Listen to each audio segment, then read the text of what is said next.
So the next topic we have is diffraction of light.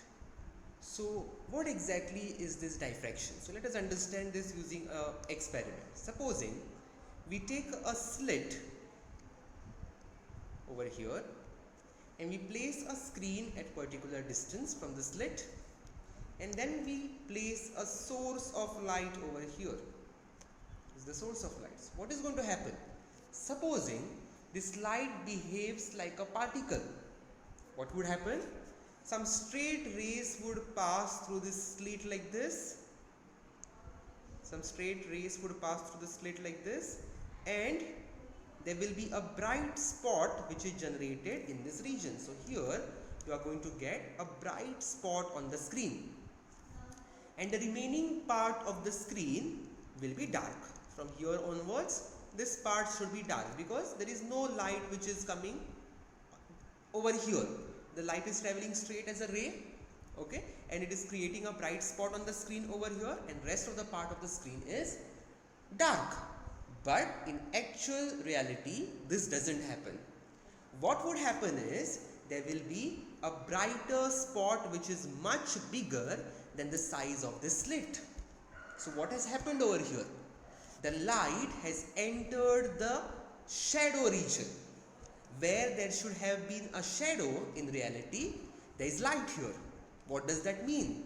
The light came over here and it bent over the corners and entered this shadow region over here, something like this, to give us a bigger bright spot. And this process is possible only when we consider light as a wave, because according to the Huygens principle, what is going to happen? A light is going to travel as a wave.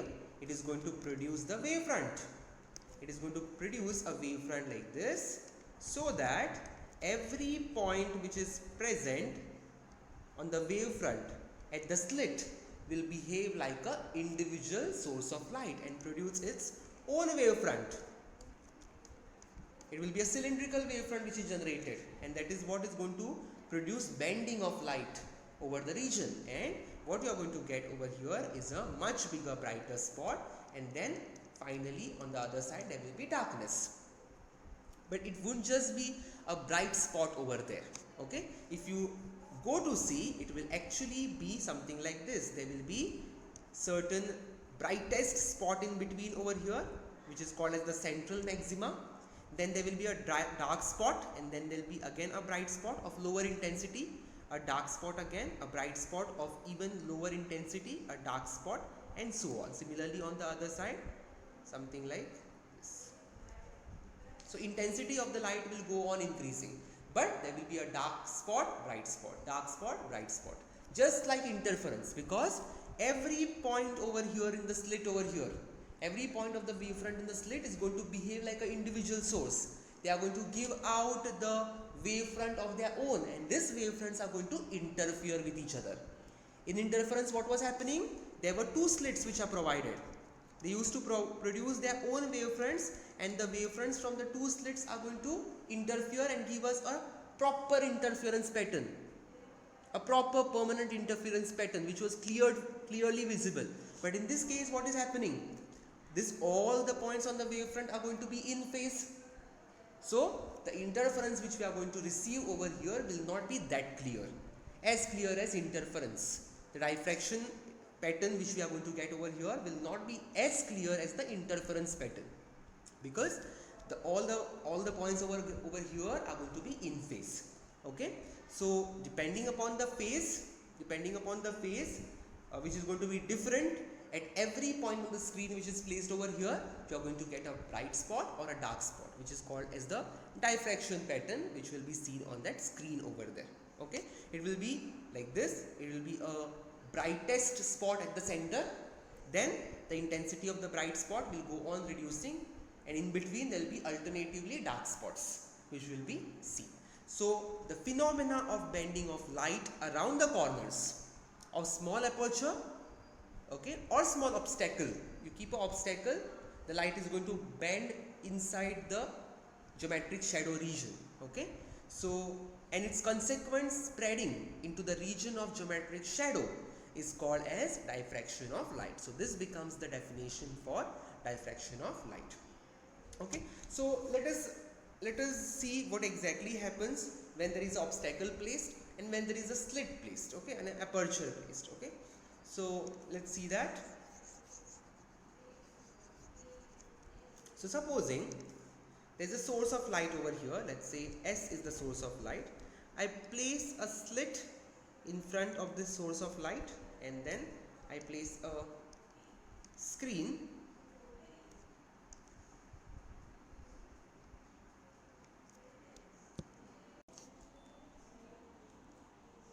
So I placed a screen over here in front. Okay, so what would happen from this source? The ray is going to bend over the corners and there will be a bright spot which is generated in the region over here. Okay, so we have considered a small aperture which is illuminated with a light from the source S. There is a screen which is placed at a large distance from this slit. So according to the rectilinear propagation of light, only this part should have been illuminated, let's say A dash B dash. So according to this rectilinear propagation of the light, that light travels in a straight line, only A dash B dash should have been illuminated over here. However, it will be seen that the light is going to enter into the region of geometric shadow beyond A dash B dash. That means a region from maybe here till here will be illuminated. That means this is the shadow region beyond A dash and B dash. This is a geometric shadow region. But you will see that the light is going to enter over here also. The light is going to enter over here also. That means light is going to enter the geometric shadow region. Again, similarly, supposing we place an obstacle. Okay, let's say a very small disc is placed in the path of the light.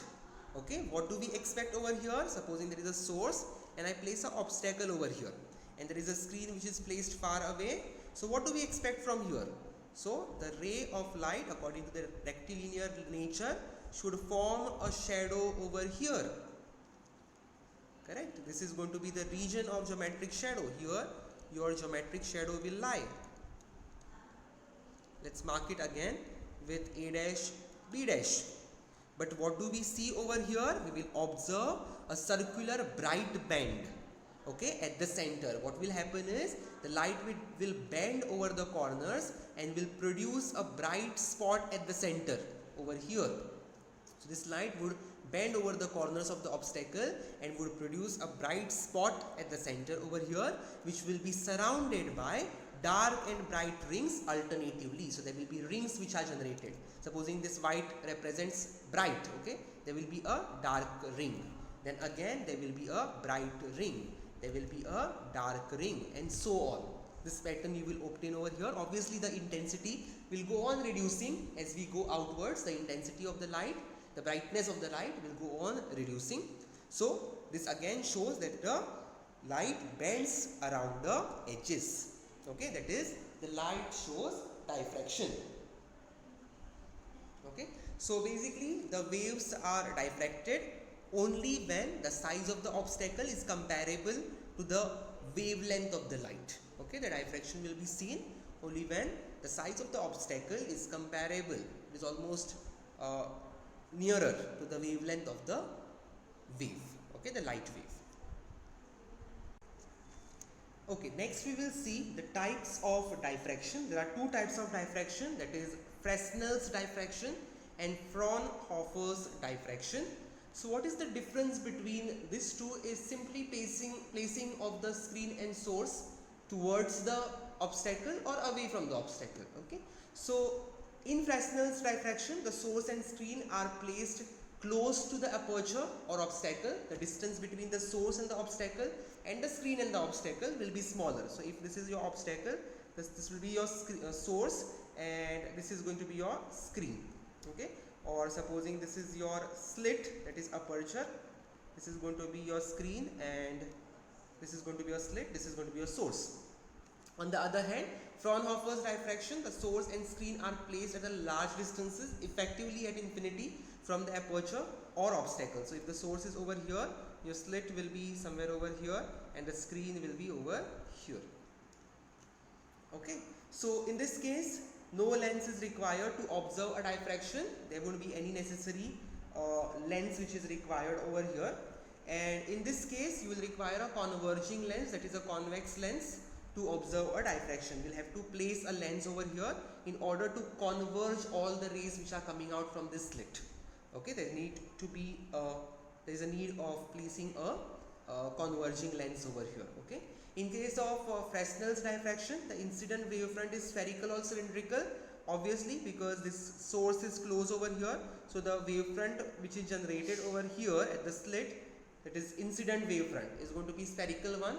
In case of a Fraunhofer's diffraction, since the source is very far, by the time it reaches the slit, it is going to become a planar wavefront.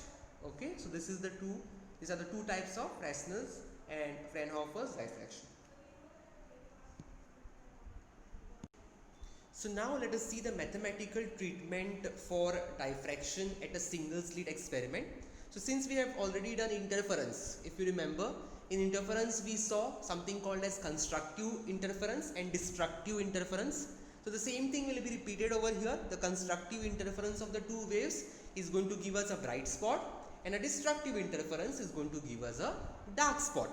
And the position of this constructive interference and the destructive interference on the screen is decided by whom? Is decided by the path length. Okay, so experimental setup is going to be same over here. We are going to have some source over here, let's say S. We are going to place some slit in front of this source. Okay, so the waves are going to come like this. Here in this slit we are going to consider a planar or a plane in wave front. Okay, so there are going to be different points over here on this plane wave front which are going to be having the same phase, and they are going to behave like the individual sources of disturbance, and they are going to produce their secondary wavelets and the secondary wavefront and so on.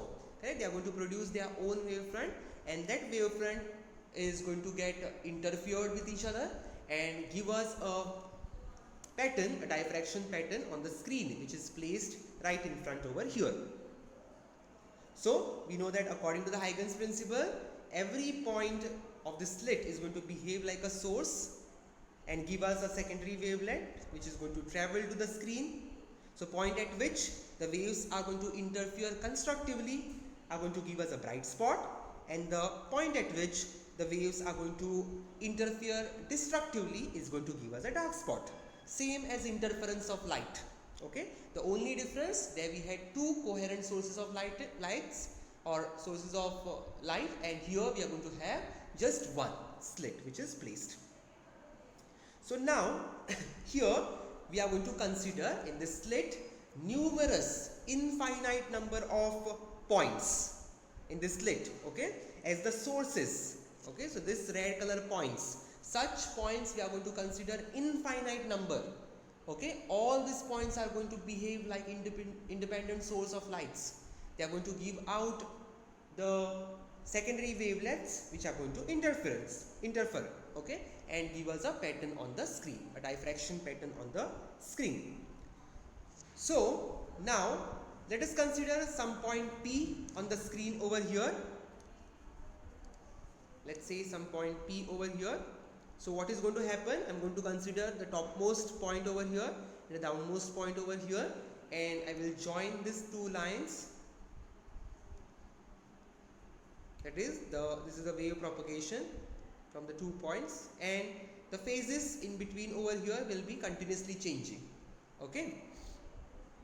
So now the path difference between these two waves is going to decide whether this point P is going to be a bright point or whether this point P is going to be a dark point. So how do we find out the path difference? We drop a perpendicular from here, and the extra path, that is basically this part. Let me change the color over here. So this part, the extra part, is nothing but the path difference. This is going to be the path difference over here, okay, between the two waves. and this path difference is going to decide whether this point is going to be a bright or a dark point.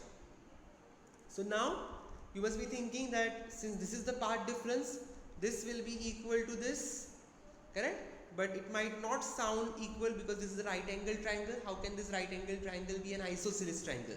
That might be a question in your mind. But what is happening over here is, we consider this point P very close to the center, that is O. We consider it very close to the center. This distance OP is very small. So in that case, supposing this angle is theta over here, okay, and this is 90, this angle is going to be 90 minus theta. So since this point P is very close to O, okay, this angle theta will be very small. You can just see, if I draw this to over here, something like this angle theta which is generated over here will be very small, okay. So that angle theta can be ignored from here, and this can be considered almost close to 90 degrees. So this is 90, this is 90. Two angles are same in a triangle, so it becomes approximately same as isosceles triangle. That is why we consider this two, that is, let's say this point is A, this point is B. So AP and BP almost equal. That is why we can consider this part after dropping a perpendicular. Let's say this point is C. So BC can be considered as the path difference over here. So how does this path difference decide whether the point P is bright or dark? We will see now. So here I have considered a plane wavefront. Here if you see, this is the plane wavefront. Let me mark this point as L and N. So I have considered a plane wavefront of monochromatic light. Let's say that the wavelength of light is lambda, which is incident on this narrow slit Ln. Let us consider that the width of the slit is A. The slit width is A, okay, and this is going to suffer the diffraction. This wavefront is going to suffer the diffraction.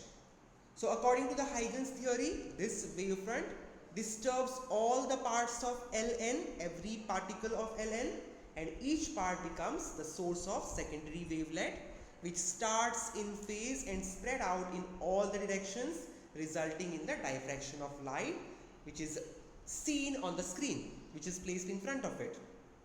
The intensity at some point P on the screen can be obtained by dividing this slit Ln into many smaller parts, as I have done over here. All these spots you can see are the small parts, and adding their contribution at P. So what we are going to do, we are going to consider each of the wave which is going.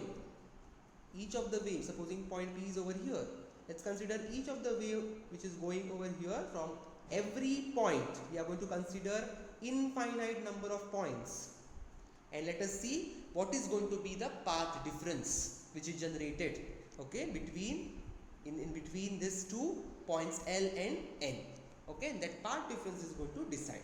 So what we are going to do, the intensity at point P on the screen will be obtained by dividing this Ln into many smaller parts and adding their contribution at point P with proper phase difference. So we'll find out the total phase difference of this slit, and that phase difference is going to decide whether this point P is going to be a bright spot or a dark spot.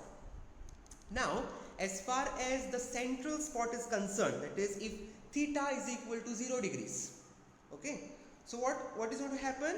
All the wavelets going straight across the Ln will be in phase, and they are obviously going to get added up constructively. So they are going to go like this, and since they are going straight, they are going to get added up constructively. Let's consider one more point in between, M over here. So all this are going to get added up constructively. Let's say this point is C on the screen, and this is going to constitute a central bright fringe, which is called as the central maxima. Okay, so if I want to plot it, so this is going to be the central maxima at the center over here. So it is represented by the highest intensity over here. Okay, so this is going to be my central maximum at 0 at the center. Okay, because what is happening, all the waves are going in phase, because all the points over here are in phase. right? So all the waves will go and interfere constructively there at that point C, okay, and you are going to get the maximum amplitude, the maximum intensity at the center. That is going to be the maximum bright spot or the central bright spot at the center over here, okay. Supposing the point is taken at an angle, the point P on top is taken at an angle. So what is going to happen? The rays are going to form an angle over here, right? So this is going to go to point P. So they are going to form some angle. Okay, so let us see what happens over here. That is diffraction at an angle. So let us consider secondary wavelengths which are diffracted at an angle of theta. So this angle over here is going to be theta. This angle over here is going to be theta. This angle is going to be theta over here. So we have considered the secondary wavelets which are diffracted at an angle of theta and are reaching at point P on the screen in different phases. Now the distances are different, so they are going to reach this point P at different phase. Okay, there will be a phase difference over here. Here they were in phase because the distance was same, but here the difference is changing, the distances are changing. That is why the phase difference will come over here. Okay, so now what will be the path difference if I consider the first and the last ray, okay, and I drop a perpendicular from here? What is going to be the path difference? The path difference is going to be given by this part. The path difference will be given by this part. Let us say this part is delta.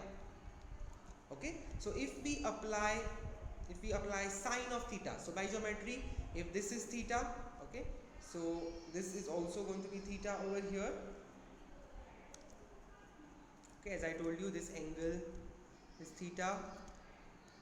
This angle will also be theta, okay, but we will not mark that. So this angle is theta. So if I want to write down sine of theta, what is it going to be? Okay, so let's consider by geometry, this angle will also be theta.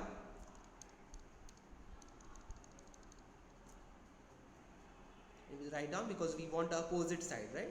So let's take this side because this is 90, this is 90, so this will be theta as this is theta. Okay, so sine of theta over here is going to be equal to the opposite side, that is delta, upon the hypotenuse. Hypotenuse is opposite to the 90 degrees, that is the slit width. So from here, delta, that is the path difference, is going to be A sine of theta. Okay, or if theta is very small, we can just consider or approximate it to theta. So A into theta is going to be path difference, as theta is very small angle. So the nature of point P, that is whether it is a bright or dark, will be decided by this path difference delta, that is A sine of theta. Okay, so this we are going to describe now using the technique of division of wavefront. So now let us try to draw a clear picture. Let us see this in detail, what exactly happens at point P, okay, when the path difference is something like lambda or 2 lambda, okay, or 3 lambda, or maybe 3 by 2 lambda. Okay, so what exactly is going to happen? Okay, so let me place the two slits over here.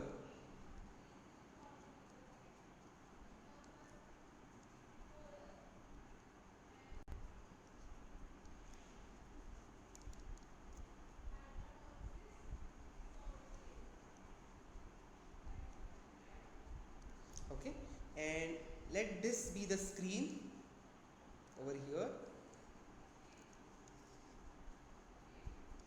and on this screen there is this point P where we intend to find out the pattern, or whether this point P is bright spot or dark spot. So as we know, there are many points on this wavefront which is generated in between the slits. So let me mark few of the points.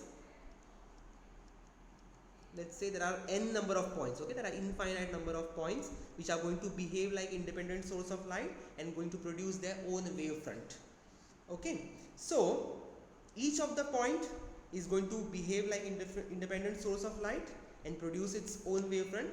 So let us say that the path difference between the first point and the last point, It is this point and this point is lambda. Okay, let us consider that the path difference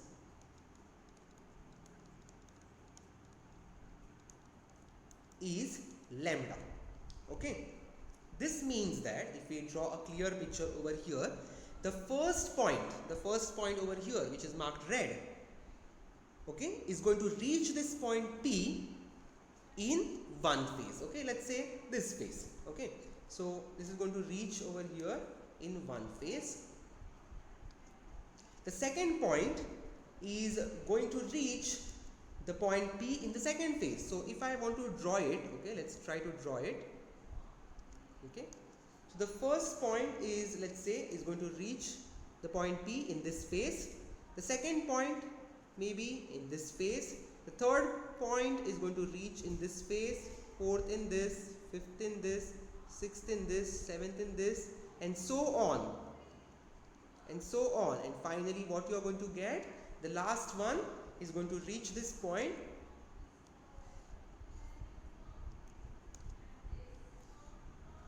like this in this phase over here. So basically it is going to form a complete wave having a wavelength of lambda. That is what is the path difference. Okay, so the first point is going to reach the point P in this phase over here, the second point in this phase, third point in this phase, fourth point in this phase, fifth, sixth, and so on. This is how it is going to reach at point P.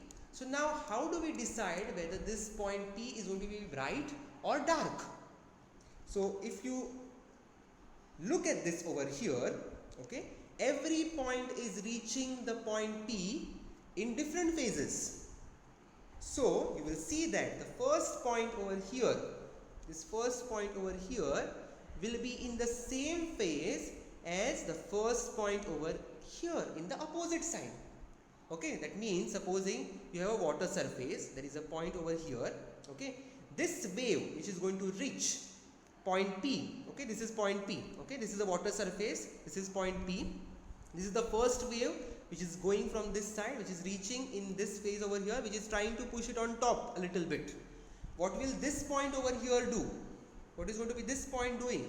This is going to push it with the same amplitude down. So will this point move? This point will not move. This particle is not going to move, resulting into a destructive interference. This is going to be a destructive interference. Similarly, the second point, which is reaching this point P, okay, with this phase, let's say, okay, there will be a corresponding point which is reaching, maybe this point, which is reaching point P in the opposite phase over here. So if this is the point and it is trying to push it on top over here, there will be this point, which is trying to push it down on the other side. Again, there will be a destructive interference. It will not move.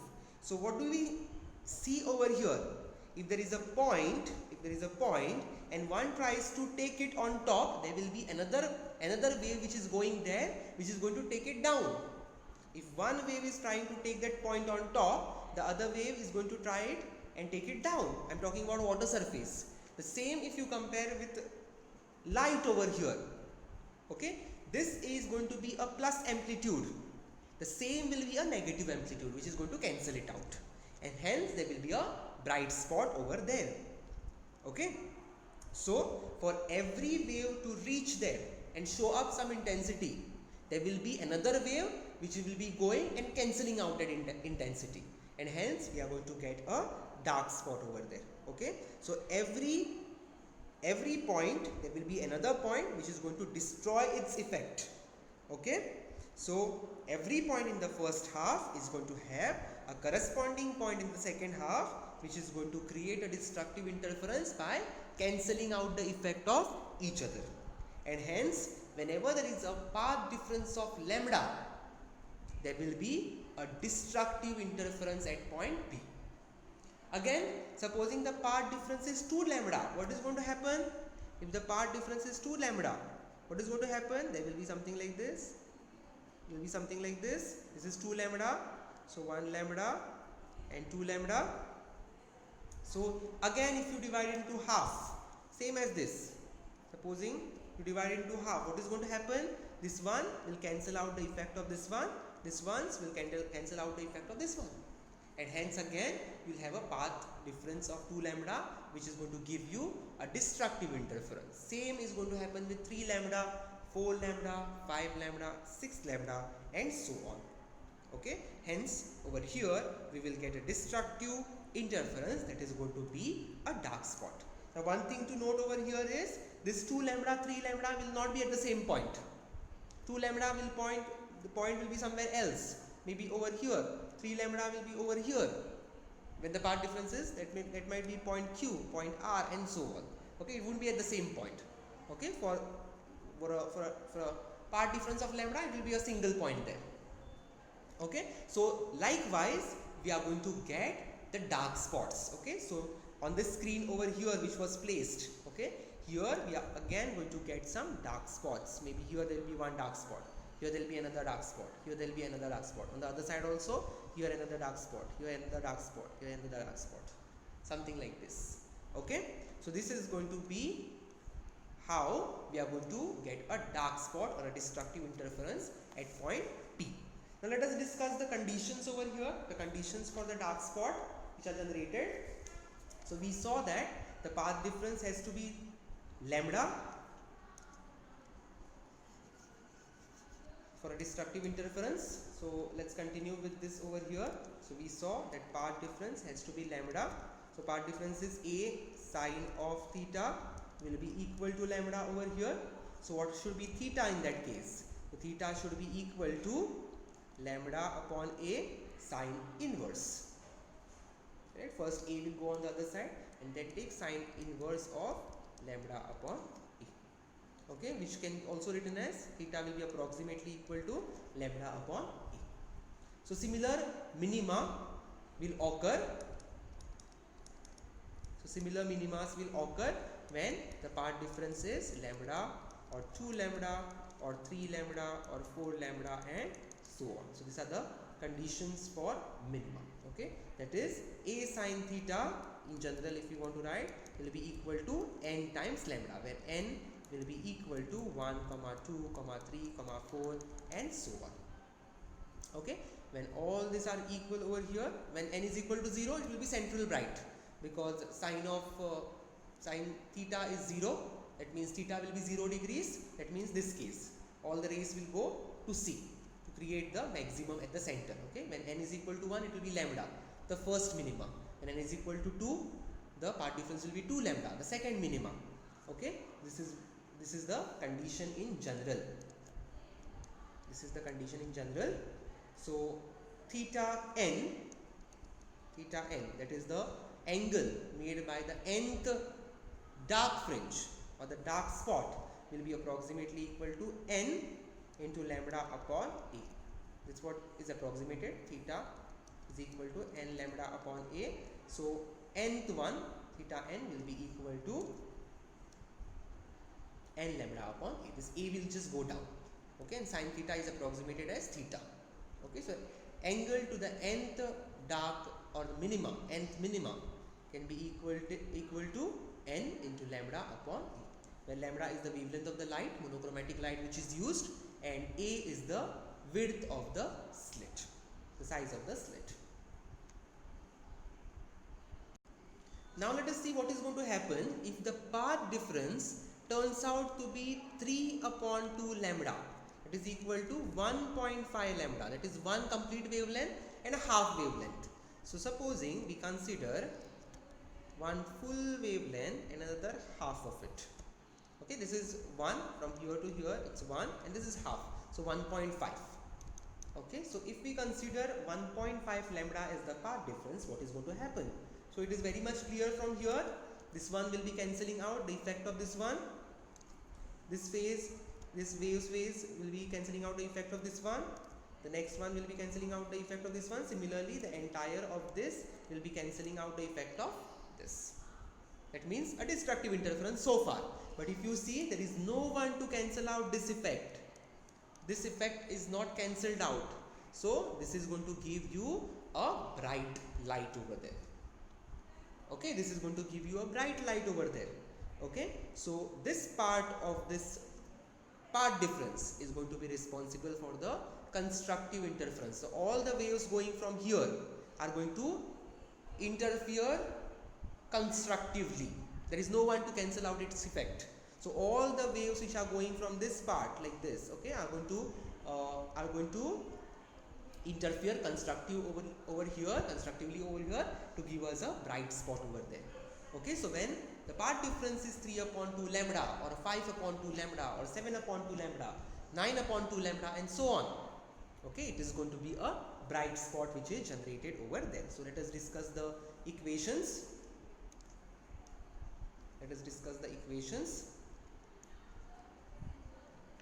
So when lambda, or when the delta, that is the part difference, which is equal to a sine of theta, okay, is equal to 3 upon 2 lambda, okay, wherein here a theta can be written as 3 upon 2 lambda because theta is very small.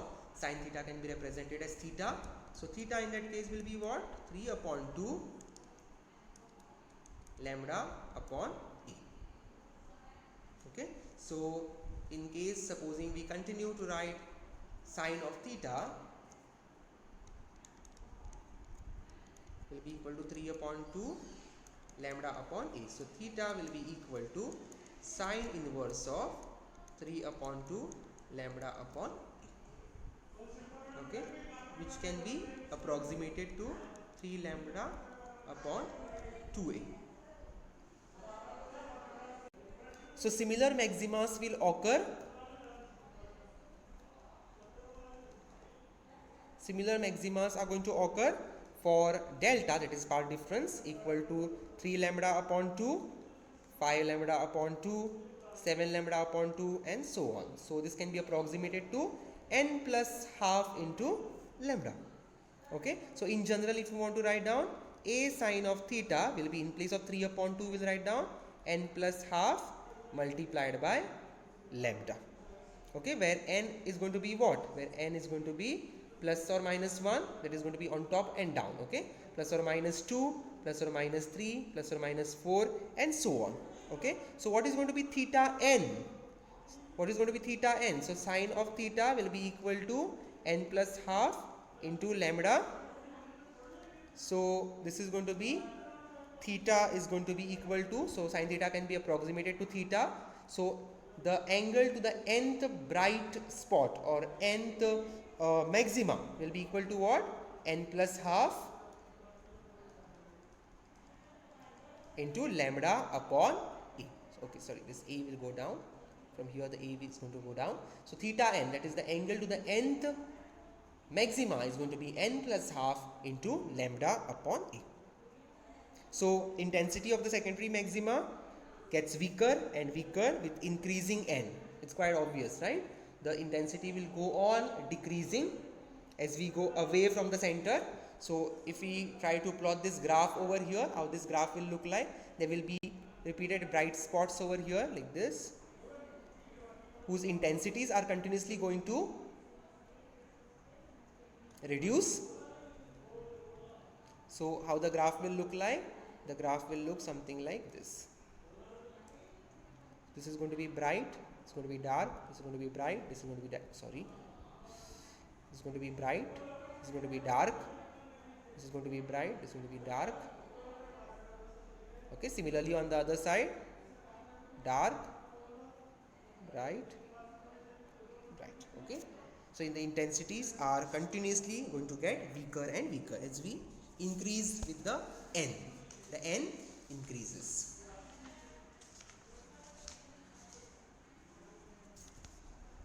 So now let us learn the difference between the interference and diffraction. So interference basically we know is due to the superposition of secondary wavelets from two different wavefronts produced by two coherent sources, and diffraction is due to the superposition of secondary wavelets emitted from various points from the same wavefront.